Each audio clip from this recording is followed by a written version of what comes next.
Beb, may tula ako para sa'yo, Beb. Ano yan? Maganda?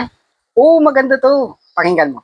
Misis ko, hindi ko man palaging masabi sa'yo, pero sobra ako nagpapasalamat na ikaw ang kasama ko sa buhay. Sa bawat umaga na magkasama tayo magigising. Sa bawat problema ang sabay nating hinaharap. Wow. Napapatunayan ko na tama ang pinili kong mahalin ka.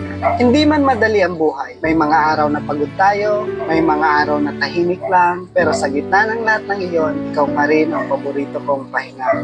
Wow! Sana all! Salamat sa pag-intindi sa pagtanggap, sa pagkukulang ko, at sa pagmamahal na hindi nagbabago. Ikaw ang best friend ko at kakampi ko. At ang pinakamagandang blessing sa buhay ko, araw-araw kitang pipiliin. Hindi lang ngayon, kundi habang buhay. I love you. Tinulugan ako, grabe siya, ang ganda ng kwento ko.